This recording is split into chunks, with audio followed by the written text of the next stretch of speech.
vừa rồi không nhớ là hồi nhỏ là em luôn mặc quần áo con trai và luôn cắt đầu đinh rồi. Em không bao giờ em để tóc dài được một tí nào khác ngoài cái đầu đinh cả. Em không thích các bạn nữ, em chỉ thích được chơi cùng với các bạn nam. Em thích gần gũi với các bạn nam. Nhưng mà khi mà gần gũi như vậy thì là mình lại có một cái thứ tình cảm khác. Nó nằm ngoài đi cái cảm nhận bình thường của mình.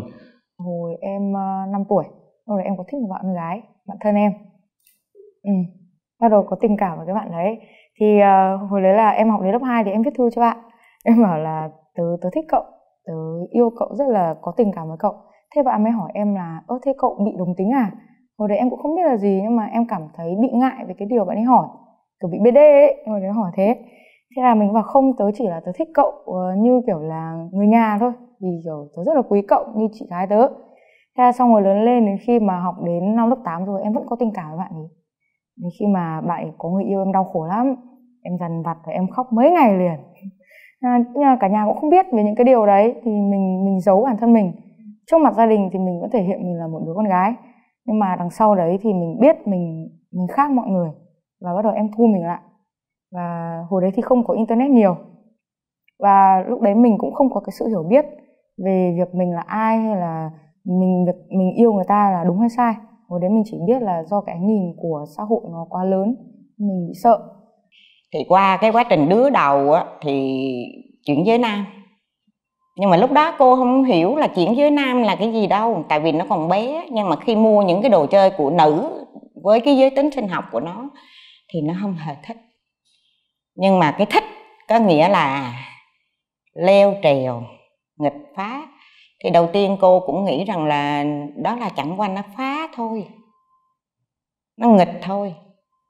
Thì cũng có không, cái lúc đó không có biết, là tại vì còn nhỏ quá cho nên không biết là chuyển giới nam hay là như thế nào đâu. Nhưng mà khi lớn lên đến học cái lớp 10 rồi á, đến cái lúc mà vào trường á, thì cái lúc đó là phải mặc áo dài. Thì bạn không mặc áo dài, có nghĩa là rất là khó khăn. Khi đi bỏ áo dài trong cặp vô trong cầu tiêu ở nhà trường là mới khoác lên trên cái áo của đang mặc vậy thôi. Đầu tiên em come out với một người bạn thân trong lớp trước. Sau đó thì em come out vào cuối năm lớp 12, cho nên là các bạn bè thì vẫn hay đưa nhau mấy cái quyển lưu bút các thứ để viết ấy. Thế xong em nghĩ là bây giờ đến lúc thì mình cũng nên nói cho mọi người, và em đã viết vào quyển lưu bút của cả lớp và để cho mọi người đọc. Em là một người chuyển giới nam. Cái cảm giác mình nghĩ hoài về điều đó, và mình không muốn sống trong cái cơ thể này nữa. Mình muốn thoát ra khỏi nó. Với lại quan trọng là em muốn xã hội nhìn nhận em như cái cách mà em muốn. Em thích một cậu thì cậu ấy là gay. Trong giới em thì hay nói cậu ấy là thụ ấy, khá là dễ thương và em cũng thích. Nhưng mà cậu ấy không thích em bởi vì ngoại hình của em không đủ nam tính, nhưng cậu ấy cũng không thích em. Thế là cũng theo đuổi cậu ấy. Nó đuổi hết 7 tháng. Ban đầu cậu ấy không biết em là chuyển giới đâu, nhưng mà được 1 tháng sau thì em nói cho cậu ấy sự thật. Tức là cậu ấy là người đầu tiên em nói cho sự thật. Bà mới tỉa chân mày cho mình, rồi bà mới đưa bộ đồ con gái vô cho mình, bà cho mình được cái áo vú nhỏ. Áo vú. Và tướng lúc đó tướng của mình là bự. Nó không bự như bây giờ, nó cũng gọi là nó ốm á. Mình dây á. Rồi bà đưa, trời ơi là trời, đêm đó make up lên trời ơi, lộng lẫy như một nàng tiên vậy đó. Rất là thích lắm luôn, thích vô cùng. Mà bản vé lô tô vậy nè, mấy người con trai á, người ta lại thích mình, ta chọc ghẹo mình, mà mình cũng thích luôn. Tại vì lúc đó mình được là một người con gái rồi thì mới được đàn ông ta để mắt tới. Tại hồi đó giờ bản thân mình cũng không có thân thiết với gia đình, cũng không có nói chuyện với gia đình nhiều ấy, thì mình cũng không biết là gia đình của mình như thế nào đây. Nhưng mà cái lúc đó thì vợ của mình nói một câu là đến cả cái việc mà công khai giới tính của mình cho gia đình của mình mà anh còn không dám làm thì anh còn hứa hẹn với em những cái điều gì to tát hơn. Cái câu đó nó đánh động tới con người của mình, thì mình nói là lúc đó mình chỉ nghĩ trong đầu đúng rồi, cái chuyện này mà không làm được thì còn làm được cái gì nữa bây giờ. Thế mà đi thẳng ra gặp ba luôn ngay đêm giao thừa. Thì lúc đấy em về nhà em nói với bố mẹ thì bố mẹ cũng nói như vậy luôn. Xong nghe bản làng của em nữa bảo là em bị ma nhập các kiểu, xong bắt em đi giải bùa, đi giải ma các thứ hết 6 triệu. Vâng, làm tất cả mọi thứ, xong bắt em ở nhà, với cả là không cho em tiếp xúc với điện thoại nữa. Bảo là nếu mà em không được tiếp xúc với điện thoại nữa thì em sẽ không phải là người thế giới thứ ba nữa. Thế xong cuối cùng bắt em không cho em nghịch điện thoại là hơn 3 tháng thì em không chịu được nữa. Xong lúc đấy thì em mới xin phép, kiểu dạng như là em cứ nói em là người như vậy thì em mới nói với bố, xong bố mới đánh em, xong đuổi em ra khỏi nhà. Và lúc đấy thì em cũng chẳng biết đi đâu nữa, xong bố ném quyển hộ khẩu vào mặt em, xong bảo là em đi tách riêng ra, không phải là con của gia đình nữa. Gia đình mẹ thì biết mình giới tính vậy mà giống như gia đình mình không có chấp nhận, cái mình mới bỏ đi. Thực sự bỏ đi dạng mà đi để kiếm lại bản thân mình á. Lúc đó là em cởi áo ngoài luôn, em cho ba thấy là em có mặc cái áo ngực ở bên trong. Rồi lúc đó là ba em chỉ có khóc thôi. 73 tuổi mà ổng từ trước giờ đi làm chưa bao giờ ổng khóc một lần nào mà. Lúc em nói về chỉ có khóc thôi. Rồi ổng nói là coi con tôi nè, bà ơi bà về đây và coi con tôi nè.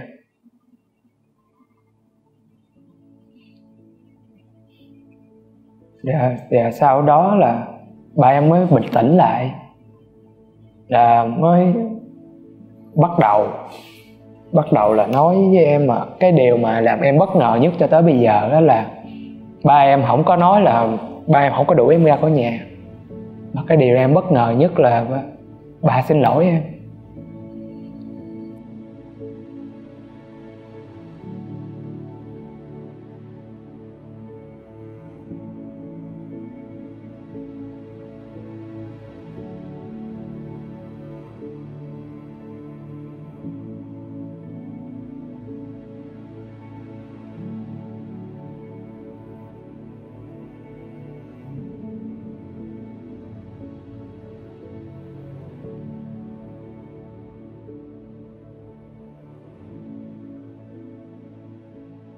Hồi đi làm công nhân ở dưới Bắc Ninh, người ta bảo là ui giời, đây là con gái đấy, rồi ăn mặc giống con trai, bê đê cái loại này, học làm gì đến đây, chắc là làm gì, chắc là đến đây để phá công ty. Thế em nghe thấy rõ ràng người ta có nghĩa là họ không nói trước mặt mình, nhưng họ nói để đủ để cho mình nghe thấy. Em như một người nổi tiếng. Em không nổi tiếng ở đây là vì em là một học sinh ngoan, hay là nổi tiếng là em đẹp, mà em nổi tiếng với hai cái từ là BD. Và các bạn ấy đang nói xấu em rất là thậm tệ. Cứ mỗi một bước chân em đi qua là một cái từ ấy vang lên. Và em vào lớp cũng vậy, các bạn ấy ném phấn, rồi các bạn ấy ném sách vở vào đầu em. Thậm chí là các bạn ấy còn để hẳn chân của các bạn ấy lên đầu của em. Em còn nhớ có một lần nữa là em đã bị bạo lực học đường. Đấy là khoảng thời gian, đấy là cái kỷ niệm mà nhớ nhất của em. Đó là em đã bị tụt quần, bị cởi hết quần áo ra. Các bạn ấy bảo là muốn kiểm tra xem là em có giống các bạn nam không. Trai hay gái gì nó cũng là con của mình đẻ ra, không thể nào mất được. Mẹ không thể nào bỏ con, miễn con mình nó tốt là được rồi. Rồi là cô tâm sự với lại bố của Aki, nói bây giờ trai gái không quan trọng, miễn đó là con của mình. Hà rất khó xin việc, và thẳng thắn mà nói là thậm chí kể cả một người đã có bằng đại học, đã từng đi làm cho một tổ chức phi chính phủ, đã có nhiều kinh nghiệm ở trong cái công việc của mình, nhưng không hẳn là dễ. Đúng là thật sự là không hẳn là dễ đi xin việc đối với một người chuyển giới nữ. Tại vì họ vẫn còn rất là nhiều cái thành kiến cho người chuyển giới nữ. Tại vì họ luôn có những cái lý do nào đó. Thứ nhất là họ nói là hình ảnh của em không chuyên nghiệp khi mà làm việc với công ty, hoặc là công ty họ không có cái chính sách, chưa có cái chính sách nào đối với những trường hợp đặc biệt như em. Rồi nói chung là vô vàn lý do để họ từ chối. Em với ông cũng không nói chuyện, không chia sẻ nhiều. Nào hôm ông có cái anh công an vào hỏi em là con trai con gái thì ông bảo em là người chuyển giới. Rồi ông cũng nói là phẫu thuật các thứ đắt, tốn tiền, nhiều tiền tỷ các thứ. Ông nói mà em còn không nghĩ là ông biết những người đấy. Nên em thấy vui. Em nghĩ là việc mà mình sống như thế nào nó cũng ảnh hưởng rất nhiều đến gia đình mình. Tại vì họ sợ những thứ họ không biết. Họ nghĩ là như thế mình sẽ khác đi vì mình bị xã hội tác động, hoặc là mình không phải những gì mà họ kỳ vọng. Nên là em chỉ biết là làm sao mình tốt hơn mỗi ngày. Cái Tết lần đầu tiên đấy thì cô và Minh cũng rất hồ hởi phấn khởi vì là bảo con cũng muốn một bộ com lê như các bạn nam. Thì cô mới dẫn ra cái cửa hàng ở Nguyễn Chí Thanh là Oven đấy, thì là mua một bộ com lê màu đen, và cô cũng cứ đứng mân mê chọn cái cà vạt. Thì bảo con ơi, cái cà vạt này con có thích không? Thì Minh bảo so vào cái áo sơ mi và cái bảo con thích cái như này là hợp đấy mẹ ạ. Thế là hai mẹ con mua một bộ com lê rồi áo rồi là Minh mặc thử, xong là cô cũng thấy tự nhiên lòng mình cũng dâng lên là một cái niềm tự hào, một cái niềm vui sướng là con mình cứ như là một chàng trai. Tại hồi em xin việc là lúc đó em vẫn còn nữ tính, cho nên là xin việc bình thường dễ. Làm công ty này cũng 3 năm, tức là hồi vô là em mới chưa dùng hormone, vô trong đây rồi mới dùng, cho nên nó thay đổi là trong công ty luôn. Thành ra có một cái vấn đề đó là em đi nhà vệ sinh nữ thì khá là khó chịu, nhưng mà bây giờ ngay từ đầu vô là mình đã đi nhà vệ sinh nữ rồi, nên giờ không thể nào chuyển qua bên nam được. Nếu muốn chuyển qua bên nam thì phải đi xuống mấy tầng khác, không phải của công ty mình á, rồi mình đi. Thì có mấy lần mấy bạn nữ mới vô, mấy bạn không biết mình á, giật mình, xong nó ủa sao nam lại đi bên đây, thôi cũng cười thôi, biết sao giờ. Giấy tờ thì nó ảnh hưởng rất là lớn, bởi vì khi mình cầm một bộ hồ sơ đi, tất cả mọi giấy tờ trong bộ hồ sơ là đều là giới tính của nam, nhưng ngoại hình của mình là nhìn bề ngoài thì không ai nói là nam, thì tất nhiên thì nó sẽ không trùng khớp và công ty sẽ từ chối hồ sơ của mình. Cái việc nhận con nuôi và cái việc nếu như có con thì những người mà ở độ tuổi của em hoặc là cao hơn em là người ta luôn luôn nghĩ tới. Nhưng một cái làm cho họ bị khựng lại đó là vấn đề giấy tờ. Nếu như nhận một đứa con nuôi và xác nhận trên giấy tờ là đây là con nuôi thì nó dễ. Nhưng mà nếu như nhận con nuôi mà mình phải làm khai sinh như em á, thì nó phải biết được đâu là cha đâu là mẹ. Nếu như em để cho người kia đứng tên thì với cương vị là mẹ đơn thân, còn trường hợp này bắt buộc em phải làm. Thì tại vì hoặc là có những người ở trường hợp của em nhưng lỡ có con nhé chị, vẫn có nhé, tức là người ta mong muốn có người con riêng của mình và người ta chấp nhận sinh con, nhưng người ta sẽ quay lại làm vị trí của một người ba. Thì những trường hợp đó vẫn là khai sinh mang mẹ. Tuy cuộc sống nó ổn nhưng mà đâu đó trong bản thân em vẫn muốn em là một người nam.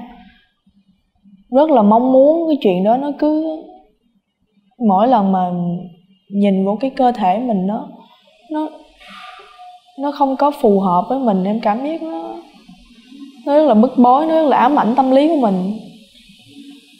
Tuy là nhìn bề ngoài nó ổn nhưng mà thật sự là có nhiều lúc nó rất là áp lực về chuyện đó. Cho dù tình yêu có lớn như thế nào chăng nữa, nhưng mà áp lực của bố mẹ, áp lực của họ hàng, rồi áp lực của xã hội, rồi họ suy nghĩ cho tương lai sau này khi đến với mình thì đúng theo lời bố mẹ nói là khi mà em chưa được công nhận thì sau này họ đến với em thì lấy gì để mà công khai họ là vợ của em, lấy gì để mà sống trong xã hội là như một người bình thường mà không bị soi mói.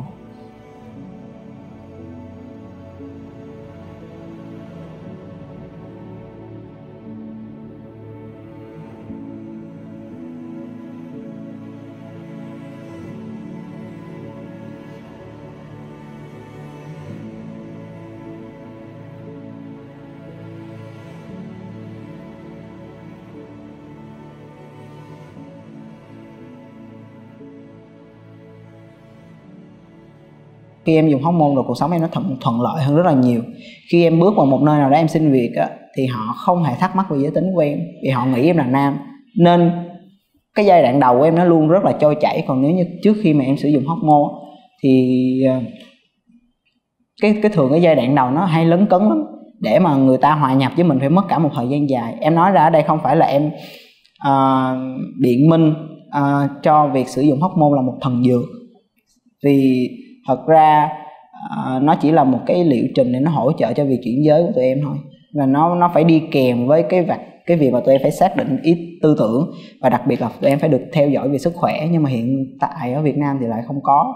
Thì nó đồng nghĩa với cái việc người chuyển giới nam ở Việt Nam sử dụng hormone là một việc đánh đổi sức khỏe và tính mạng của mình.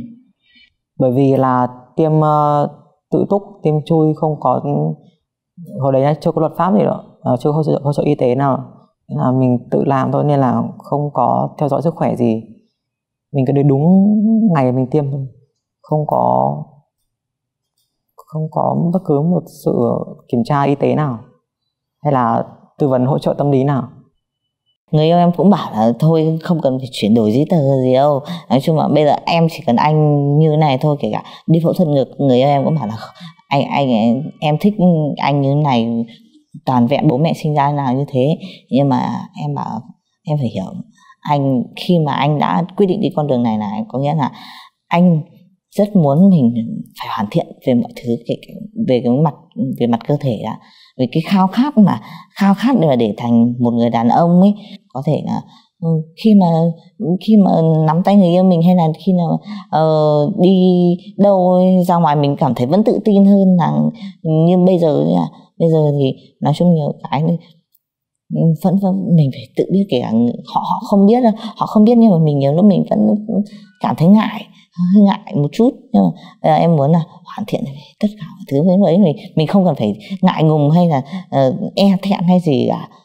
Khi thấy người vợ của mình có một người đàn ông khác chở trước mặt, nhưng mà không có đủ tư cách rằng tôi là chồng của anh, tôi sẽ nói anh ơi, tôi chọn xe lại, hay tôi nói anh ơi sao anh chở vợ tôi không đủ tư cách, tôi không đủ pháp nhân để nói rằng cô ấy là vợ tôi. Nếu cái người mà chở vợ của cậu ta lại tát cậu ta, đưa lên công an, chính quyền họ xử, thì con của tôi có nói rằng đây là vợ tôi được không? Không. Mà hợp pháp nhất là anh này chở cô này, hai giới tính mà, như là xã hội công nhận là nam với nữ lấy nhau. Còn con tôi lấy gì nói? Giống như là sống ngoài vòng pháp luật, gọi là bóng không có nơi cư ngụ vậy đó. Tại vì giấy tờ tùy thân nó cũng không hợp lệ, hôn nhân cũng không, ngay cả cái việc mà đơn giản nhất là về sức khỏe cũng không được.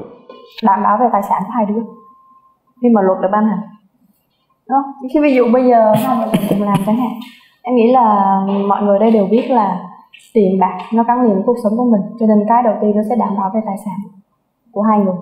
Lấy nhầm chồng là mất nửa tài sản, mà lấy LGBT không được xã hội công nhận sẽ mất luôn tài sản nếu không ok.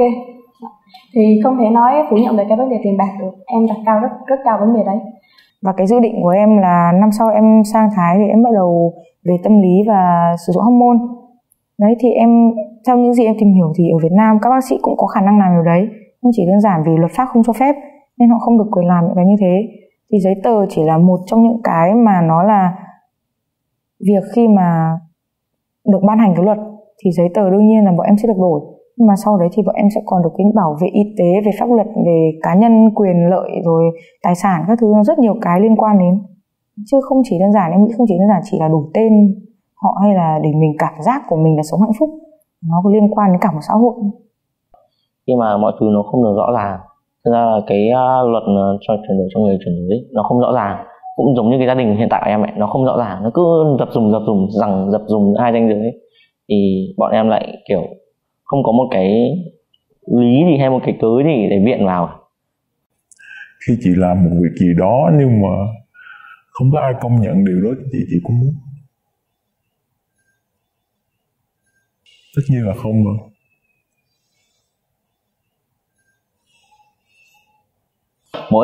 Mỗi sáng mở mắt dậy thì em vẫn suy nghĩ phải chi nó được thông qua nhanh nhanh.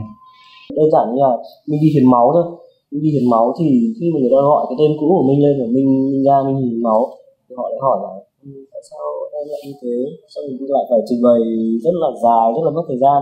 Mặc dù mình cảm thấy cái việc mình đi hiến máu là mình đang đóng góp một cái việc làm rất là có ý nghĩa cho cộng đồng, nhưng mà nó cũng bị gây những cái khó khăn như vậy. Mình lại cảm thấy là có một cái gì đó nó rất là lấn cấn lên trong mình. Em nghĩ là cho dù những cái nhóm thiểu số đó họ là 100.000 người hay họ là 100 người, bỏ đi 3 con số 0 hay là 1 triệu người thêm 3 con số 0 thì họ vẫn là một con người, vẫn là một công dân. Và ví dụ như em đi, em vẫn ngày em đi làm, mỗi tháng cái đồng lương của em cũng trích ra một phần để đóng thuế cho đất nước này. Thì em muốn hỏi lại các bác là tại sao em vẫn đóng góp như thế, em vẫn cống hiến như thế. Và bản thân em tự biết là em phải cố gắng nhiều hơn những người khác rất nhiều, nhưng mà tại sao lại trì hoãn cái việc mà em được thừa nhận cái quyền mà em được có được những cái quyền mà đáng lẽ ra nó phải là của em. Phải nói là niềm hạnh phúc vô bờ bến, không thể còn gì mà diễn tả nổi. Niềm khao khát, cái mong ước đấy nói chung không phải một mình em mà đối với tất cả các anh em cũng như là những cái người mà các anh em chuyển giới cũng như cộng đồng của em mong ước ấy. Nói chung là như kiểu là bước sang một thời kỳ hưng thịnh ấy ạ. Khi mà được Quốc hội thông qua hay là được công bố là được chuyển đổi giới tính hay là được công nhận là bằng đến tuổi được đi gọi nghĩa vụ quân sự hay là được tự do kết hôn hay là thoải mái ngôn luận, tất cả mọi thứ anh vẫn muốn, kể cả hết tuổi đi gọi nghĩa vụ quân sự thì em vẫn muốn một lần được trải nghiệm.